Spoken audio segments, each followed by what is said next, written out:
Hare Krishna. Srila Prabhupada ki jai. Oh, there you are. You're over there. Nama Om Vishnu Padaya Krishna Prashnaya Bhutale Srimate Bhakti Vedanta Shamini Tinamani Namaste Saraswati Deve Gauravani Pacharine Nirbise Sasanyavare Paschatya Rasatarini Sri Krishna Chaitanya Prabhu Nityananda Shri Advaita Gadadhar Shivasari Gaur Bhaktivinoda.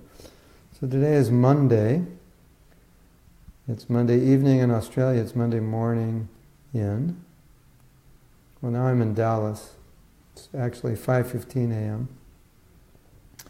And on Mondays we've been discussing the topic of dissatisfaction. And what I decided to do this morning was, rather than search, which I've already done, the word dissatisfaction, I searched the word satisfaction.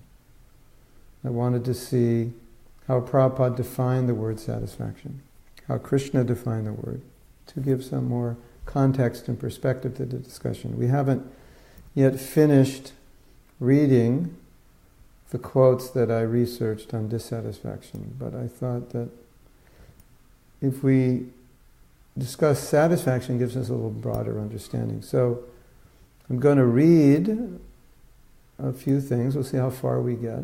This is very basic, but sometimes the epiphanies come in the most basic understanding, because sometimes we think something which is deep or profound must be complicated. And it's nice to read what Prabhupada said about satisfaction, because it's simple, not simplistic, but simple, when we put it in the context of material civilization, in which people really have a hard time being satisfied. And Prabhupada makes it very simple. So, the first thing I will read is from Bhagavad Gita, 10th chapter, text 4 and 5. And this is a definition of satisfaction. Krishna defines it in the verse. And then Prabhupada explains a little more about it in the purport.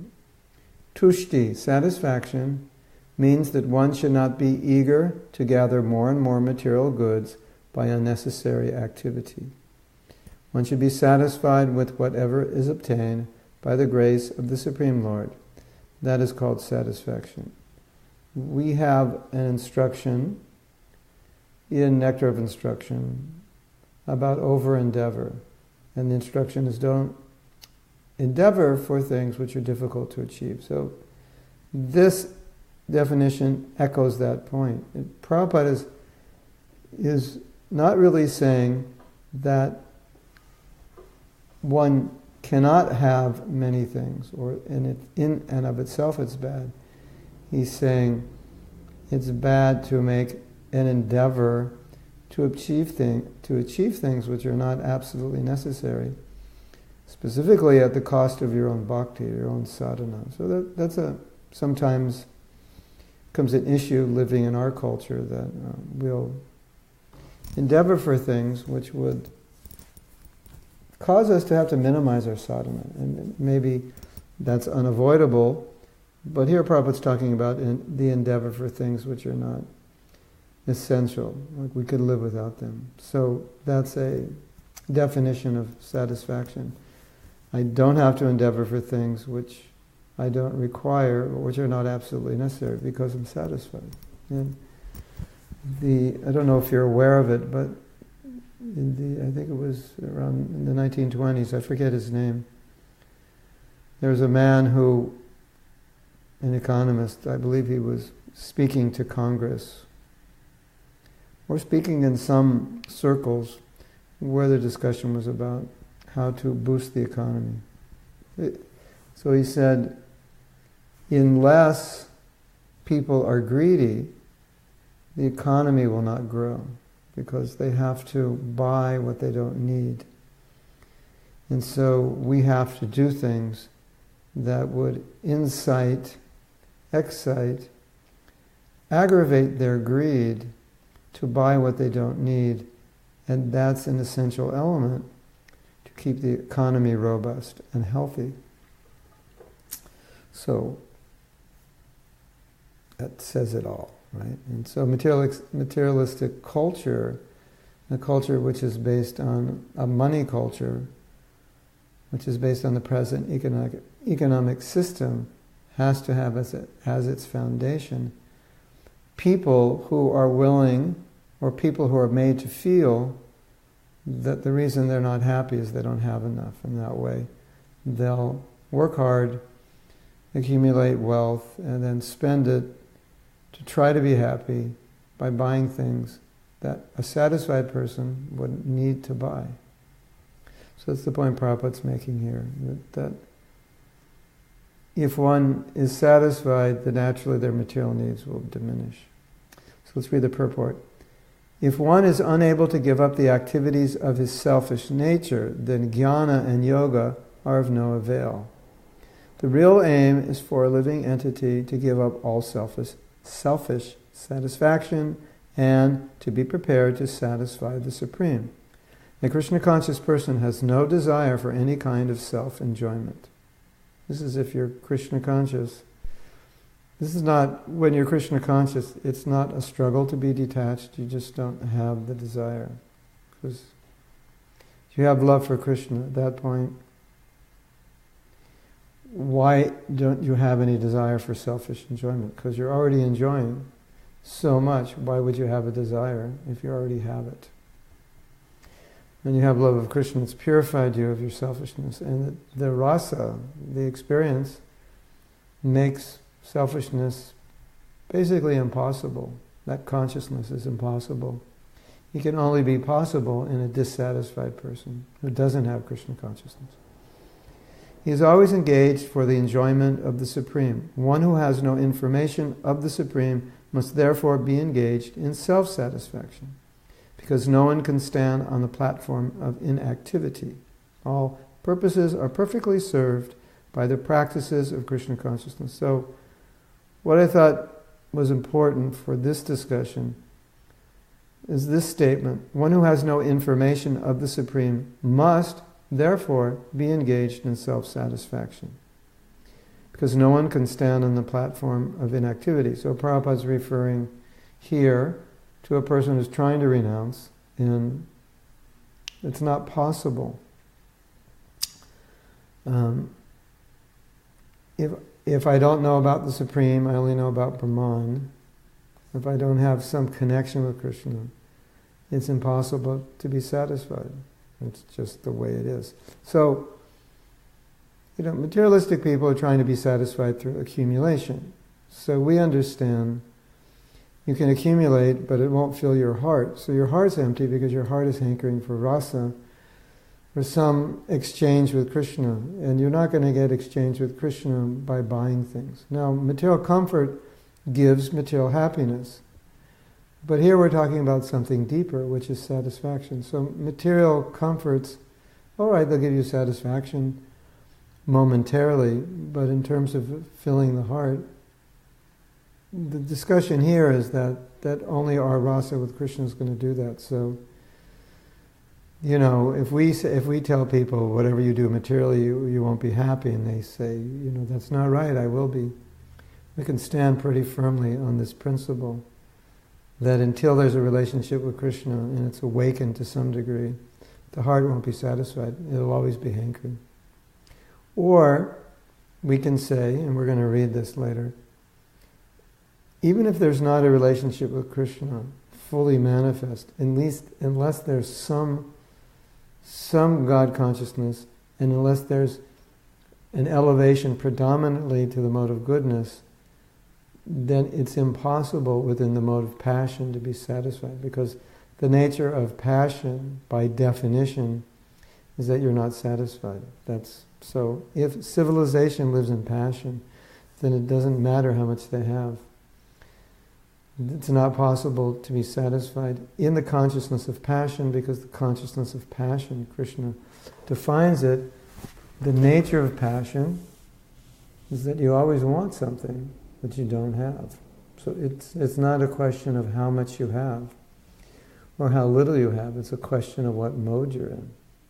So as long as our culture aggravates or enthuses people with the mode of passion, then they could go shopping every day for the rest of their life. And they'd still want to go shopping, and they'd have to buy a bigger house just to keep all their things.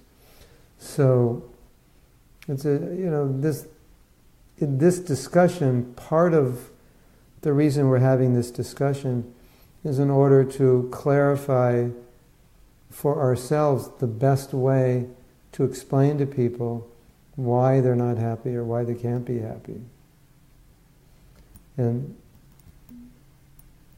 this is one who has no information of the Supreme must be engaged in self-satisfaction. If there's not that connection, you won't be satisfied. And if you're not satisfied, then you have to engage in doing things to try to satisfy yourself. So, like for example, one of the things that I would tell people is, in this discussion about happiness,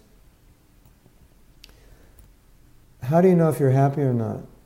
If you're looking for happiness, that means you're not, because you don't have it. So from the spiritual point of view, you don't become happy by achieving anything external to yourself. So if you're looking for something external to yourself to be happy, it means you're not there yet, you don't have it. If you go to a restaurant, it means you're hungry. If you're doing things to make yourself happy, to satisfy yourself, it means you're not satisfied. So people may not understand this because they don't have experience of someone who's always happy or always satisfied. So that we have to explain in that context that happiness and satisfaction is possible on the spiritual level because it doesn't depend on anything external. But if your happiness depends on something external, basically it means you haven't found your happiness and you're trying to find it outside of yourself when it exists within you. So it's like looking for your sunglasses, and your sunglasses are on your head and you don't realize it. You're not going to find them by looking outside. You're only going to, maybe you look in the mirror and you'll realize, oh, that's where they are. So happiness and satisfaction is like that thing that we're looking for that's in our hand or on our head. Very simple, right? It's so simple nobody gets it.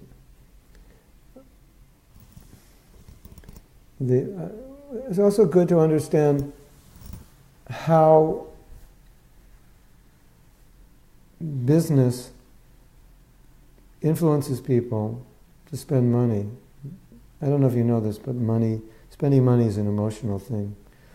Most purchases are not because people need them.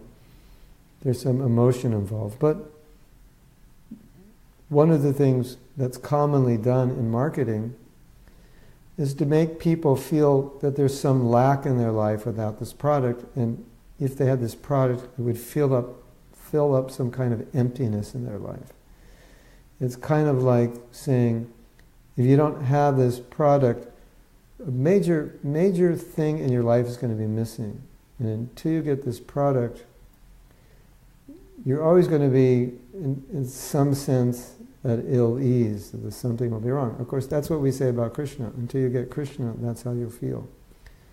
So the propaganda, or the way that advertising works, is you're not enough, or you don't have enough, and if you buy what I have, or you take this service, then you'll become more complete, and then what I have is actually the very thing that you haven't found in your life that's missing. And the reason you're not happy, or the reason you're not satisfied, is you don't have my product or service, and if you just have it, it'll fill a lot of those gaps.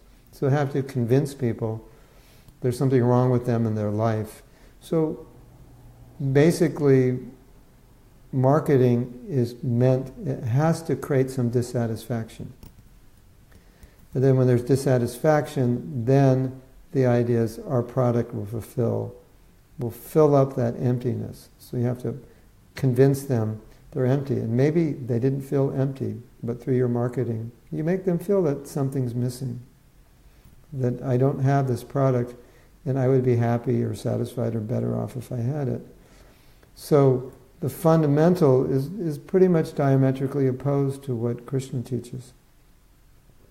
Because Krishna is teaching us, or Krishna is showing, that number one, we should be satisfied. If you want to be Krishna conscious, you have to have some level of satisfaction. And also, if you are Krishna conscious, you will be satisfied. So pretty much the social culture of modern civilization, the business culture, it undermines the consciousness needed for spiritual practice, which is simple. Live simple. Be satisfied with what you have. So a lot of us are infected because we live in this culture and we want things that we don't need because we're surrounded by advertisement, marketing, and people, even friends, who have things that are not necessary. And so we start to think we need it because everyone else has it. So that means I'm missing out. You have something I don't have, so I'm missing out. So unfortunately, that's how marketing works. It has to kind of undermine what Krishna teaches in Bhagavad Gita. It has to get us to forget what Krishna teaches. So let's read on. I picked some purports or verses from the Gita on this topic, just to kind of put this in context before we read further about dissatisfaction. So this is Bhagavad Gita 12, chapter 12, text 13, 14. One who is not envious, but is a kind friend to all living entities, who does not think himself a proprietor, and is free from false ego, who is equal in both happiness and distress, who is tolerant, always satisfied, self-controlled, and engaged in devotional service with determination, his mind and intelligence fixed on me. Such a devotee of mine is very dear to me. So I chose this verse because the word satisfaction was used in it. And what I felt is significant in this verse is that Krishna is listing the qualities of a devotee that's dear to him. And one of the things he said, when a devotee is satisfied, he's dear to Krishna. That's interesting. I don't know if you've ever thought in your own, I don't know if you've ever thought that by being satisfied, you can satisfy Krishna. That's interesting. Like Krishna is pleased, you become dear to Krishna by being satisfied with whatever is sent to you, whatever comes naturally without extraneous endeavor. Extraneous, I mean beyond what's normal. If you're satisfied with what your karma is, you work your 8 hours and what you get, you get. If you're satisfied with that, you please Krishna. Isn't that nice? And so then conversely, if I'm not satisfied with that, then I'm not able to please Krishna if I'm always making an effort to accumulate more than I require. Krishna's not happy with me. So that's interesting. And there's another, in the purport. There's another verse. This is in chapter 12, Krishna describes how a devotee becomes dear to him. And so he describes the qualities that a devotee has that make the devotee dear to him. And so we just read verse 13, 14. Now in verse 18, 19, again Krishna says the same thing, which is interesting. Again he says, the devotee is satisfied. He's dear to me. One who is equal to friends and enemies, who is equipoised in honor and dishonor, heat and cold, happiness and distress, fame and infamy, who is always free from contaminating association, always silent and satisfied with anything, who doesn't care for any residence, who is fixed in knowledge, and who is engaged in devotional service. Such a person is very dear to me. So, satisfied with anything, it's the same point. It's like, by providence, by karma, however you look at it, this is the situation I'm in. And a devotee is satisfied. In our courses on low self-esteem, one of the things we discuss is how often we'll see another person who's either more capable or more intelligent, and it causes anxiety for us, and it makes us feel unhappy about ourselves. So we can't be satisfied with ourselves knowing that we could be better, but somehow or other we can't achieve this higher standard or such a standard that another person has. It causes us anxiety. It makes us feel like there's something wrong with us or we're bad, useless, whatever. And so here Krishna's saying, all right, whatever you are, a spiritual principle, or you could say also a spiritual practice, is that whatever I am, whatever Krishna has given me within this life in terms of intelligence and ability, and whatever facility I have or I don't have, I accept it and I'm satisfied with it. And then you become dear to Krishna. Isn't that nice? If we can just be satisfied with who we are and what we have, and it doesn't mean we don't try to be better, we don't try to obtain things which can be used in Krishna's service. It doesn't mean you go into the mode of ignorance, like, I don't care. Because mode of ignorance also, you don't care. But it's in a very degrading way. So you don't care because you're lazy. So we're not talking about that. But we're talking about a devotee who's active and engaged in devotional service, but they accept their karmic situation, that this is just how it is. And they're not hankering to artificially try to become happy by creating situations or achieving things which will be difficult to achieve or perhaps impossible. So I thought that's interesting how it relates to what we've been talking about with self-esteem, because in overcoming a lack of self-esteem, part of the process is to become appreciative of who you are, not in comparison to anyone, but just appreciative of whatever good qualities or whatever good you have or whatever abilities or intelligence. Maybe it's not a lot, but it's something. You're functioning, you must have some, and just appreciate, okay, this is what Krishna has given me in this life. And I'm satisfied, and ultimately, this satisfaction is not a byproduct of how much ability or intelligence I have. It's a byproduct of my relation with Krishna, that no matter who I am or what I have, I can engage in devotional service, and I don't have to compare myself to other people. And because when I do that, I become dissatisfied. I can compare myself in terms of my qualities, my capabilities, my intelligence, or I can also compare myself in terms of my possessions. I don't have as much as you have. That may make me feel inferior. Your car is better, your house is better, so then I start feeling dissatisfied. Maybe I need a better car, a better house, because that seems to be a standard. Everybody has a better car, a better house. So then I think, well, something's wrong with me, now I can't be satisfied until I come up to your level. So Krishna's saying, no, it's not like that. He says here, satisfied with anything. Satisfied with anything means satisfied with what's coming according to your karma. And it doesn't mean mode of ignorance. You don't try to achieve, a basic standard of material needs.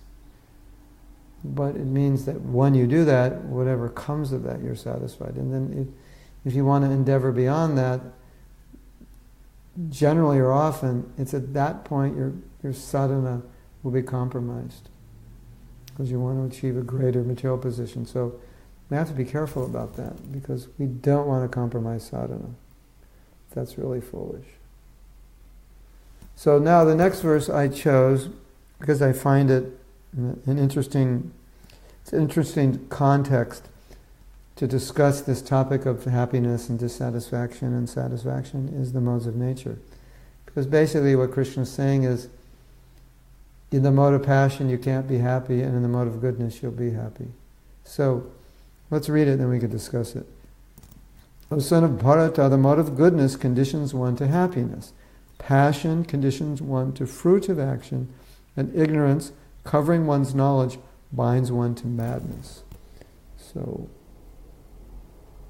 I pulled something out of the purport. A person in the mode of goodness is satisfied by his work or intellectual pursuit, just as a philosopher, scientist, or educator may be engaged in a particular field of knowledge and may be satisfied in that way. A man in the mode of passion may be engaged in fruitive action. He owns as much as he can and spends for good causes. Sometimes he tries to open hospitals, give to charity, etc. These are signs of one in the mode of passion and in the mode of ignorance. And the mode of ignorance covers knowledge. The mode of ignorance, whatever one does is good, neither for him nor for anyone. So, if you look at some of the fundamental characteristics of the modes of nature in relation to this topic, then what becomes obvious is that if you want to experience, we're just talking material happiness, what would be considered the highest form of material happiness, that would be mode of goodness. You have to be situated in that mode to experience it. So if you're situated in the mode of passion basically means accumulation. Mode of passion, the consciousness of mode of passion is, it doesn't matter how much you accumulate, there's always an emptiness. And the consciousness or the energy of sattva, the nature of sattva is that your satisfaction is not dependent on your material position. It's dependent on your consciousness, in your consciousness being in the mode of goodness. And then consciousness in ignorance is pretty much miserable all the time. And you may find some so-called happiness or call it happiness, but for people in higher modes of nature, they won't call it happiness. You'll call it happiness because it's just relative. Less misery becomes happiness. So mode of ignorance is pretty miserable. Less misery you call happiness. Mode of passion, achievement is called happiness. And the nature of the mode of passion is that it's dynamic in the sense that you never get to that point of satisfaction. The mode of passion just generates more desire. So whatever you achieve, you want more. That's the nature of passion. And often we see people who've achieved a lot, and they're still passionately working to achieve more. And as devotees, we might look at that person and think, if I was that person and I had achieved that position, I could retire and engage fully in devotional service. Because we're not in passion, that's how we would think. But they don't think that way. The nature of passion is there's always more. If you're an artist, there's another painting to... If you're a writer, there's another book to write. If you're a musician, there's another song to write. If you're an architect, there's another building to develop. So that's the nature of passion. It never comes to an end. So you can't get to that point where you could say, I'm satisfied. It's just, you can't find satisfaction in passion. So I think this is extremely significant because people don't know about the modes of nature. And so they don't know that unless your lifestyle changes and your consciousness changes, the things that you have can't make you happy if you're in a mode of passion. It's not the things that are going to make you happy. It's coming to sattva gun. It's the consciousness that's going to make you happy. And in sattva gun, as it's being said here, the basic quality, the nature of sattva gun is happiness. Let's read this again. The mode of goodness conditions one to happiness. That's, materially speaking, if you want to find happiness, you have to come to goodness. That's where it exists. Passion conditions one to fruitive activity. If one's in passion, as we're saying, fruitive activity means he's always trying to do something to become happy. In goodness, you don't have to do something to become happy. Happiness is the quality of goodness. So your effort is not to become happy. And Prabhupada uses the example of scientists, philosophers, as people in goodness.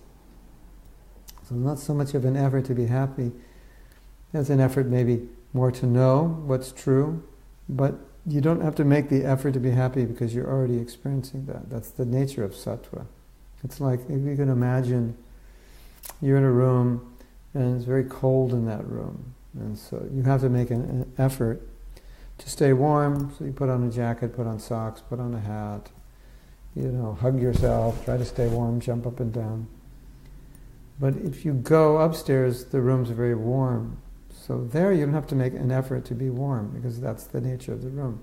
So, yes, you had to make an effort to get in the room, but once you're in the room is warm. So you make an effort to be in sattva, but when you're in sattva, the nature is happiness. So you don't have to, at that point, make an effort for happiness. You just have to make an effort to live in sattva. So that's the mistake. People are making an effort to be happy, but they're not making an effort to live in sattva. And Krishna is saying that sattva is the place where you find real happiness materially in the world. You'll find it in that room. It's called sattva. You won't find it in the room called rajas, which is, that room is cold. And so, you can put on all these warm clothes and everything, but the room's not going to get warm. So you're always going to have to be, exercising to warm your body and building fires and so forth. But if you go to sattva, you don't have to do that. But you just have to make your effort to be in sattva. Live a life in sattva, happiness and satisfaction come.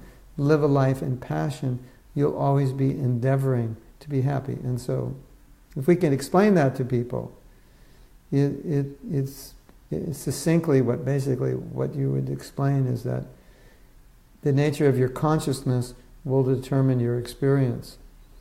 So if your consciousness is full of lust, then no matter what you have, you can't fully appreciate and enjoy it, because you'll always feel empty and you'll want more. So that's the nature of passion. So in that consciousness, you can't be perfectly satisfied. It's impossible. It doesn't matter what you have, what you get. And if you don't have a lot, but you're in sattva, then you're satisfied. It's kind of simple, isn't it? It's so simple, but people generally, they don't know about the modes of nature. So I finished reading about satisfaction. So I want to go back to reading what we were reading.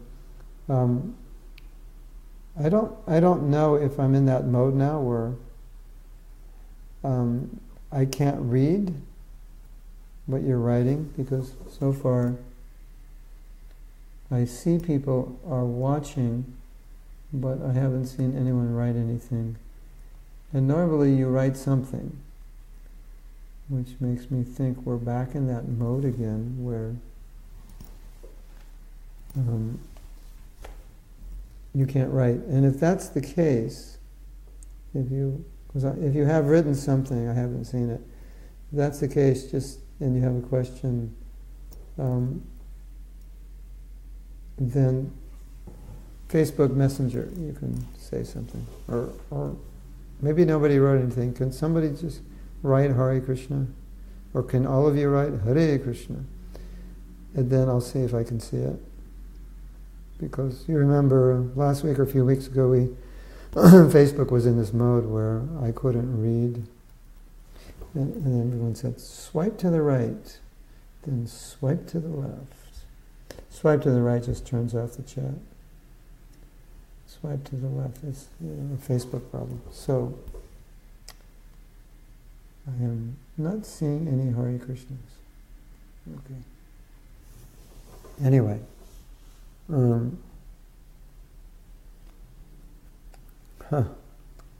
So, we're going to read now from the Bhagavatam, 7th canto, 15th chapter, text 21. And I don't know who's speaking here, but it's a conversation with King Yudhisthira. O King Yudhisthira, many persons with varied experience, many legal advisors, many learned scholars, and many eligible persons eligible to become presidents of learned assemblies, fall down into hellish life because of not being satisfied with their positions. That's really interesting, isn't it? To look at satisfaction within that context. I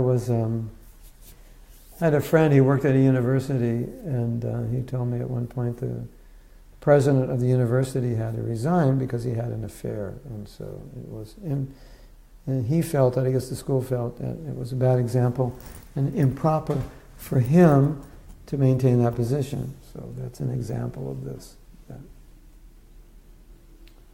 That's kind of a, hellish life. Literally means taking your next birth on a hellish planet. And you say, well, what's the connection? Excuse me. Well, one connection we can make is that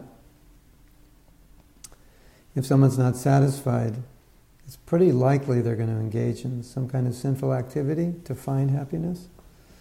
So what's being said here is if you're satisfied, you don't have to necessarily engage in sinful activity to be happy. And if you're not, and if you're a materialistic person who doesn't even know the difference between piety and sin, you're pretty likely to engage in sinful activity because that's the norm, and therefore you create your next birth in a hellish situation. So, in that sense, satisfaction can prevent one from engaging in sinful activity. At least someone who knows the difference between sin and piety, if they live somewhat of a simple life, they wouldn't allow themselves to commit sin in the name of trying to find happiness. They're smart enough to know. I shouldn't do that. That's better, it's better I accept what's coming by nature, naturally, than commit sin to get more. And of course, this is being said because people do that. So let's read what Prabhupada says. For spiritual advancement, one should be materially satisfied. 4. If one is not materially satisfied, his greed for material development will result in the frustration of his spiritual advancement. Wow. His greed for material development will result in the frustration of his spiritual advancement. There are 2 things that nullify all good qualities. One is poverty, daridra dosha guna rashi nashi. If one is poverty-stricken, all his good qualities become null and void. That means he's just thinking about money, and he'll be willing perhaps to do anything to get money, do something illegal. Similarly, if one becomes too greedy, his good qualifications are lost. Therefore, the adjustment is that one should not be poverty-stricken, but one must be fully satisfied with the bare necessities of life and not be greedy. For a devotee to be satisfied with the bare necessities of life is therefore the best advice for spiritual advancement. That's amazing statement. Prabhu, could you give me what is the best advice? Yeah, be satisfied with what you have. That's the best advice I can give you. That's what Prabhupada's saying here. For a devotee to be satisfied with the bare necessities is therefore the best advice for spiritual advancement. So, Prabhupada's giving some balance here. Don't live in poverty to the point where you're always hankering because you don't have enough.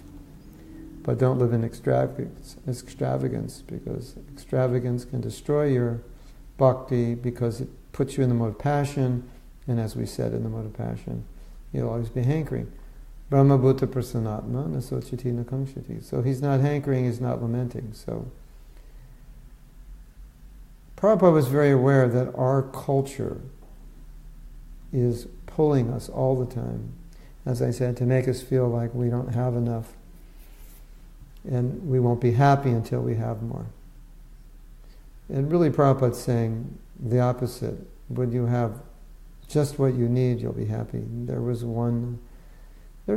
movement now, and the movement is to live simply. And so people who are part of this movement, they'll get rid of everything that they own that they don't absolutely need. Or you, for example, you could say, if I haven't used it within the last year, then give it away or sell it.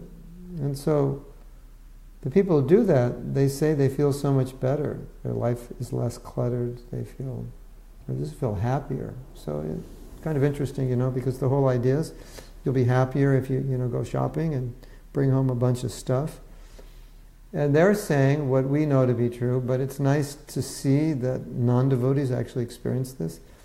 I gave away or got rid of so many things, and I just feel like more space in my life. I feel a little bit more free.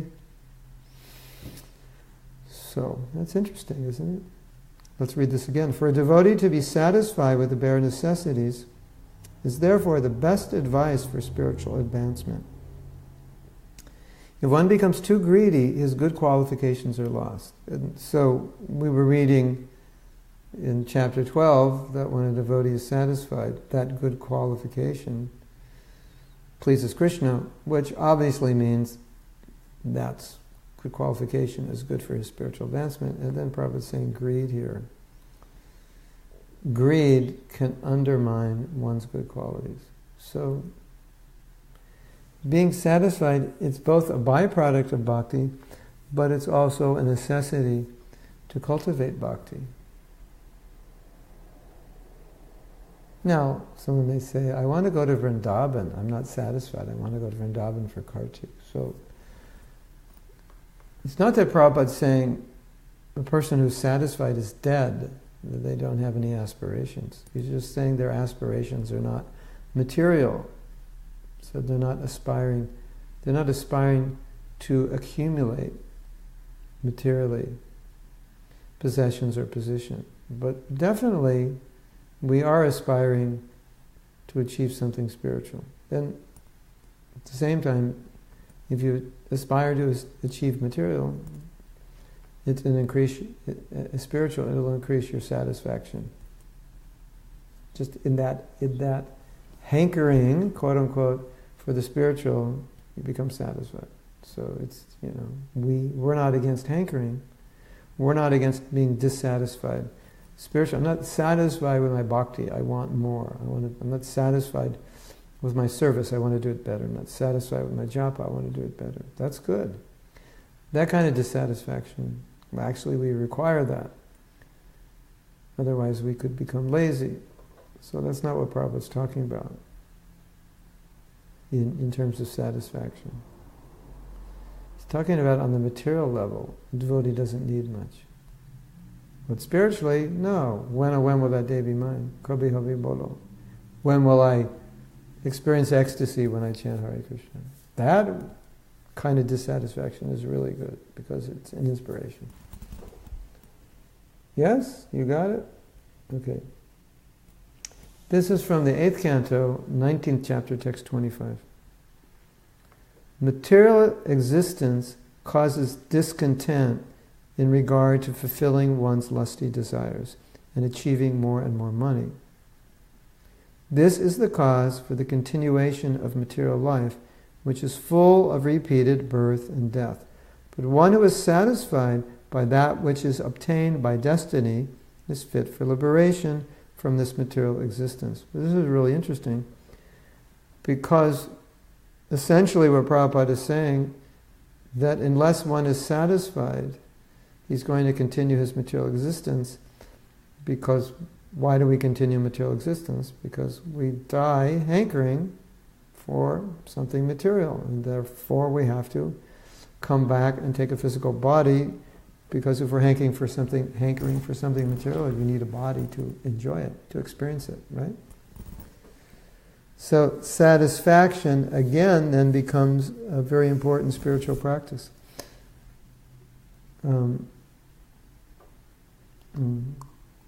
Yes. So the first point just reiterates what we've been discussing. Material existence causes discontent in regard to fulfilling one's lusty desires. In other words, Prabhupada's saying, hello everybody, in case you didn't know, you can't satisfy your lusty desires, so don't try. And if you do try, you're going to spend your whole life trying, and you're going to die with lusty desires, because they're never going to be fulfilled. And because you die with lusty desires, you're going to come back and take another birth. It's definitely now proven that whatever you're writing on chat, I cannot read it. So, if you want me to read something, you have to send me a Facebook Messenger message, because it's not coming up. The only thing that comes up is your name.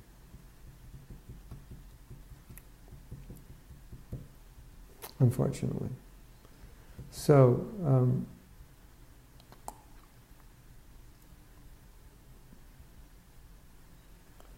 lusty desire cannot be fulfilled. If someone tries to fulfill it, because it's not fulfilled, it will simply increase. And so, when you're in the mode of passion, you really can't be Krishna conscious, because your desires for sense gratification never end, and then you die with a desire for sense gratification. What a huge loss. What a huge waste of human life. And then you go down. Whereas if you come to Sattva Gun, that's the perfect platform from which to execute devotional service, because it's the platform where you're satisfied, and so therefore detachment can come. And when you're satisfied materially, you're not hankering, then all that energy can be employed in Krishna service. Otherwise, all your energy is going to be employed in making money and spending it, and buying more and more, and bigger and better. And it's unfortunate that that happens to devotees, because in a sense we can see it's Prabhupada's directing us to avoid that. You know, Prabhupada uses the word bare necessities. That's, I don't know, I think that word might scare some people. Bare necessities. What are bare necessities? 3 dhotis, 3 kurtas, a jacket, 2 pairs of shoes. Well, it will depend on the individual. But you understand, bare necessities means, do I really need this? Do I really need that? So, I think that maybe for some is, we don't want to live with bare necessities. And so Prabhupada's saying that's a problem. Or we should come to that point where, you know, whatever we have now, just be satisfied with it. Otherwise, where's it going to end? It'll end in another body. That's the problem. That's what Prabhupada's saying here. So let's read the next one. This is from the next verse. It's 8:9:26. And I believe this is the story of Vamana's, this must be the story of Vamanadev's discussion with Bali. And Bali's Maharaj is saying, why do you only take 3 steps of land? You could take much more. And then Bali's saying, well, Vamana's saying, I'm a Brahmin. So, you know, I should be satisfied with just what I need, bare necessities. And if I can't be satisfied with these bare necessities, then if I take more, I still won't be satisfied. It's just like there has to be a foundation upon which I can be satisfied. And if that foundation isn't there, then it doesn't matter how much I take from you, I'll still want more.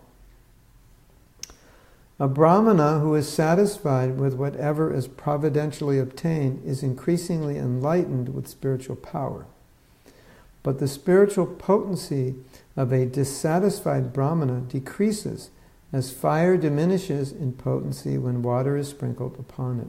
So a brahmana is in the mode of goodness. So what this verse is saying, if a brahmana descends into the mode of passion, then he loses his shakti. His shakti is in goodness. So one of the qualities of goodness is his satisfaction. So if he becomes passionate and begins to hanker after material things, then he's not really a Brahmin anymore. And of course, today, you see many Brahmins who are using their Brahminical position as a means of becoming wealthy. So they've descended in the mode of passion. And so what is said here, the potency of such a dissatisfied Brahmin decreases. So they're not, you can't be a Brahmin and be in the mode of passion. So, like when we were given second initiation, one of the things we do in the second initiation is we are given a Brahmin thread, and now you're a Brahmin. And so Prabhupada said, you have to act like one. You can't just wear a thread and not act like one. He said, it's a paradox, it's hypocritical. So what does it mean to be a Brahmin? It means sattva gun. What is sattva gun? Study sattva gun, and you'll know what it means to be a Brahmin. And that's where the Brahmin's power lies, in living a sattvic lifestyle. Clean, peaceful, rises early, does austerity, samadhamma tapo socham, shantir arjavam evacham, honesty, follows spiritual practices, equipoised, happy, satisfied, pure. Those are qualities of a Brahmin. So if you want to be a Brahmin or you are a Brahmin and you don't live by those qualities, then having the mantras and the thread, it doesn't do anything. Because to be initiated as a Brahmin and not live as a Brahmin, the mantras don't do anything. They can't, the mantras don't affect the heart of a person in the mode of passion. So the idea is a Brahmin is the mode of goodness. And when he lives in the mode of goodness, and then he chants his mantras, then he becomes purified by those mantras, and he's in the right consciousness by which he can worship Krishna. But a Brahmin in the mode of passion, it's not really a Brahmin. So Prabhupada says his power decreases. You know, the spiritual purity Brahmin has is coming from his sense control. So if he doesn't control his senses, then he loses his power. So he's like more like a Kshatriya or Vaishya. So he loses his Brahminical power. So it doesn't work. So if you want to be a Brahmin, even if you don't want to be a Brahmin, you should want to be a Brahmin, but even if for some reason you don't, but still, a lifestyle which is infused with the mode of goodness is at least the foundation of our lives. Of course, you might say, well, shouldn't we be transcendental? Yes, we should. But sometimes part of our life is transcendental and part of our life is in the mode of passion or ignorance. So sometimes we say, be in goodness. We don't mean that you shouldn't be transcendental, but we mean don't fall into passion and ignorance when you're not always transcendental. At least have a foundation in sattva. So it's interesting, isn't it? Again, we come back to this position of sattva as this position of satisfaction, happiness, power. So here's kind of a famous verse. So here's the story in which Vamanadeva explains to Bali Maharaj what I had explained before, that you should be satisfied with whatever you get. And the theme of what we've been reading, or partially, one of the themes is that a Brahmin or a spiritualist is satisfied with what? What did Prabhupada say? Providentially. Whatever he gets providentially. Providentially means you do your work, you work, everyone needs to work, and then you'll get a little, he'll get a little more, he'll get a little less. Whatever's coming providentially, without committing sin, without giving up sadhana, whatever you can get by honest labor, you accept that. And whoever you are, karmically, you try to be better, but whoever you are, you accept, this is who I am right now. I'll try to be better, but these are the limitations I have in the present situation. But accept, okay, this is my karma, this is it. I'm not going to allow myself to be unhappy or dissatisfied and then disrupt my spiritual life because I'm so dissatisfied and depressed. Because it will disrupt your spiritual life if you allow yourself to descend in a mode of ignorance, and then you'll become depressed. And in a mode of ignorance, you'll lose your energy and you'll be very dissatisfied. So if you're dissatisfied, discouraged, lack of energy, it's usually the mode of ignorance. And so we can see how being satisfied materially affects our spiritual life. It's a very good foundation, or you could say, as Prabhupada's explaining, a necessary foundation. So let's read this story, this is nice. Therefore, O king, from you, the best of those who give charity, I ask only 3 paces of land. By such a gift I shall be very pleased, for the way of happiness is to be fully satisfied to receive that which is absolutely needed. So let's read that last line. The way of happiness is to be fully satisfied to receive that which is absolutely needed. In other words, like, the king can give him more and say, no, don't give me more. I only need this much. And that's how I'll be happy. The way of happiness, it's kind of like a title for a book. The way of happiness. So what's the way of happiness? Be satisfied to take what you need. Right? It's like you go to a restaurant, it's all you can eat. Right? Well, it's not actually all you can eat, because it's all you want to eat, not all you can eat. Because all you can eat means you stay there all day until you vomit. right? So it's really all you should eat, not all you can eat. And so if we look at the world according to what is being said here, then, okay, there's so many things in the world, how much do I take? Take what I need to satisfy my appetite. Don't take all I can. And so materialistic life is like, yeah, let's go to the mall. All you can eat. Well, how much money do I have? Well, in my pocket I have $500. Okay, well, we'll spend $500. Isn't it? All you can buy. Get everything you can for $500. All you can eat. No, all you should eat. Just buy what you should buy. So that's what he's describing here. I'll just take what I need. Make my plate up. That's all I need. Okay, but you've paid. You can eat more. Yeah, but I don't need more. If I take too much, I just get sick. So how are you going to be satisfied unless you just take what you need? You won't be. Actually, I have that experience that over the years I've accumulated equipment for recording, for making music and like that, and I've accumulated a little more than I need. Like there's duplications I don't, and sometimes people give me things and then I leave some things in India and then I have to get more in America, and products are always improving and upgrading. And then I got to a point where I had too much, and I experienced a kind of like a, how should I say, I don't know how to describe it, but it's like I don't need it all. So it's just kind of a dissipation of my consciousness, like there's too much, why? It's like having 48 pairs of shoes. Okay, you want to be stylish, all right. Have 7 pairs. You can wear a new pair every day of the week. Or maybe, okay, maybe a lot of people have 48. How about 448? It's like too much. It just burdens the consciousness. It's like, I don't need it all.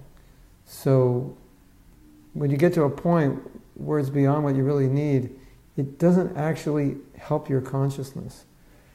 It actually, I don't know how to describe this feeling I was having. It was just like, it's complicated. I think the word is complicate. It's like, it creates complication.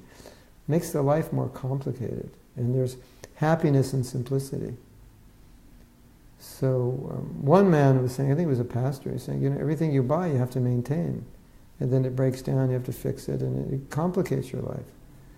Yeah, so that's the word, complication. Okay, let's read the purport. No, it's not the purport. There's another verse. Yeah, we can't have any discussion because whatever you're saying I can't read.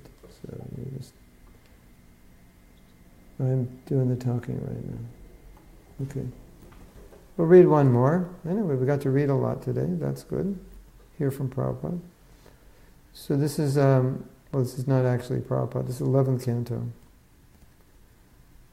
25th chapter, text 2-5. Mind and sense control, tolerance, discrimination, sticking to one's prescribed duty, truthfulness, mercy, careful study of the past and future, satisfaction in any condition, generosity, renunciation of sense gratification, faith in the spiritual master, etc., etc. So, another quality of a devotee, satisfaction in any condition. Wow. And so, as I was saying before, the qualities of a devotee are both the practices of the neophyte devotee. When a devotee achieves Krishna consciousness, they attain qualities which the devotee who is not yet fully Krishna conscious practices. So here, satisfaction in any condition is the quality of a devotee. Yes, but it's also the practice of a devotee who wants to achieve satisfaction in any condition. You might say, I'm not. Well, practice it. That's the point. Yeah. What is it? Well, actually with this verse, it's describing the mode of goodness. So I'm going to read the whole verse. It describes, let's read this whole thing, because it's describing the 3 modes of nature, and I think it'd be it would be a good way to end this discussion, because basically this class is really showing the different modes of nature and the different consciousnesses that accompany those modes of nature. Mind and sense control. So this is the mode of goodness. Maybe we can evaluate how much we're in the mode of goodness by kind of gauging each one of these qualities, personally gauging it and see how we're doing. Mind and sense control, on a scale of 1 to 10, how are you doing? Tolerance. Discrimination. Discrimination, this is Maya, this is not Maya, this is Krishna. Sticking to one's prescribed duty. Truthfulness. Mercy. Careful study of the past and future. Don't make the same mistakes. Satisfaction in any condition. Generosity. Renunciation of sense gratification. Faith in the spiritual master. Being embarrassed at improper action, feeling regretful, remorseful. Charity, simplicity, humbleness, and satisfaction within oneself are qualities of the mode of goodness. Well, it's nice it ends with that last quality. Satisfaction within oneself. So if we're satisfied, that's good. As long as it's not satisfaction in the mode of ignorance, that it means that we're pretty much out of passion, or not being so much influenced by passion. And that's necessary to do bhakti. So now we can read about the mode of passion so we can distinguish it from goodness. Pretty much it's going to be the opposite. Material desire, great endeavor, audacity, dissatisfaction, even in gain. So the other one was what? Satisfaction in any condition, goodness, passion, dissatisfaction, even in gain. Isn't that interesting? It's the complete opposite. False pride, praying for material advancement, considering oneself different and better than others, sense gratification, rash eagerness to fight, a fondness for hearing oneself praised, the tendency to ridicule others, advertising one's own prowess, and justifying one's actions by one's strength are qualities of the mode of passion. In other words, you might do something sinful and you'll justify it because of your personal qualification. Well, this is my greatness, that I could do this. Rather than acknowledging it's sinful, you acknowledge it that it's your power. And because of your power and greatness, you could do these activities. Isn't that interesting? Great endeavor, material desire. And basically, it's just saying pride and material desire. Material progress. I'm better, I'll get sense gratification, I'll push my enemies out of the way, I like to be praised, I like to be honored, I like to accumulate. That's mode of passion. So let's hear about the mode of ignorance. Intolerant anger, stinginess, speaking without scriptural authority, violent hatred, living as a parasite, hypocrisy, chronic fatigue, quarrel, lamentation, delusion, unhappiness, depression, sleeping too much, false expectations, fear and laziness constitute the major qualities of the mode of ignorance. So earlier in the class we were talking about how in one verse Krishna says being satisfied makes you dear to him. So being satisfied or being happy in Krishna consciousness, it's pleasing to Krishna. And so it's interesting here, it said how one of the qualities of ignorance is depression, dissatisfaction, unhappiness. So it's good to be aware of that. If we're feeling some depression or unhappiness in Krishna consciousness, that if we somehow can get ourselves into a more sattvic environment, a more sattvic lifestyle that can cure it. We can cure depression through sattva guna. At least from an academic or theoretical perspective, if we can bring people, unless people have some clinical biological problem, And maybe we can even help with that sattva gun may affect the biology of the body. It's possible. But not considering that, because I'm not an expert on mental illness, but just considering it from an academic perspective, if someone's depressed and we can get them into the mode of goodness, in theory their depression should end and they'll feel happy.